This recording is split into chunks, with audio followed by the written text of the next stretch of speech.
भगवान नाम जापकों में महर्षि वाल्मीकि जी का नाम अद्वितीय है।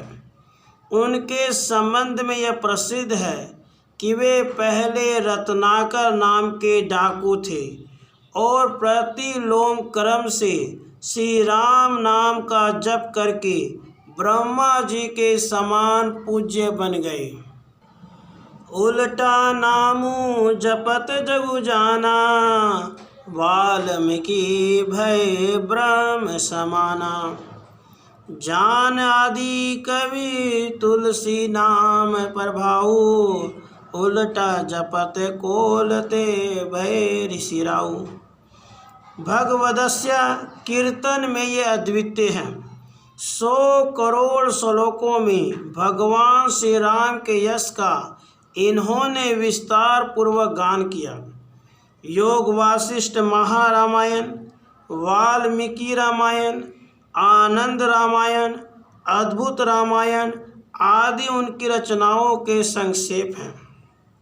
ये सभी देवताओं के उपासक थे।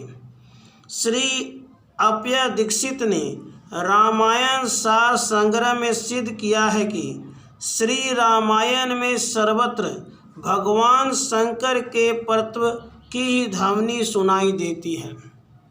स्कंद पुराण में इनके द्वारा कुशस्थली में वाल्मीकिश्वर लिंग की स्थापना की भी बात आई है। वाल्मीकि रामायण के युद्ध कांड में श्री ब्रह्मा द्वारा कृत श्री राम स्तुति में इनकी गूढ़ भक्ति प्रस्फुटित होती है। वहाँ ये कहते हैं, अग्नि आपका क्रोध तथा श्री वत्स लक्ष्मांग चंद्रमा आपकी प्रसन्नता का स्वरूप है।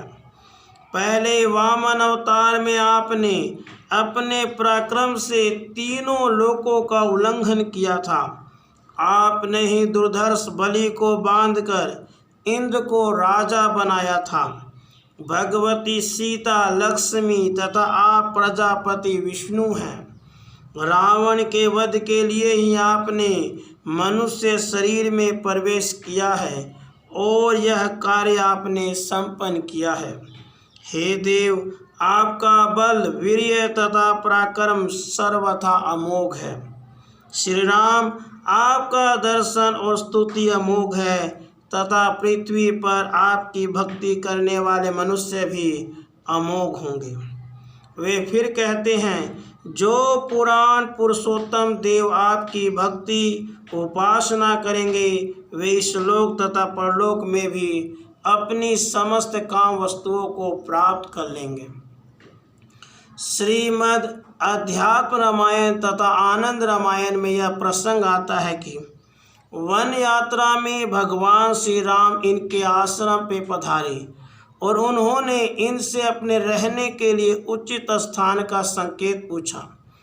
इस पर इन्होंने हंसकर कहा, हे प्रभु, जब संपूर्ण प्राणियों के आप ही एकमात्र उत्तम निवास स्थान है और सारे जीव आपके निवास स्थान है, तब आपको उचित स्थान भला मैं क्या बताऊं।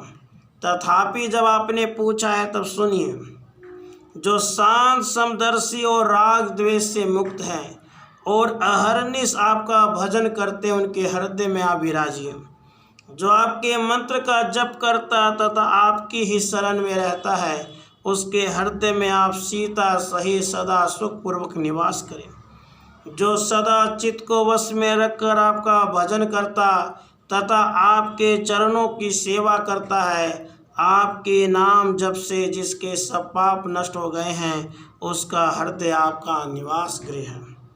श्री गोस्वामी तुलसीदास जी ने भी अपने मानस में इस प्रसंग को विस्तार से निरूपित किया है।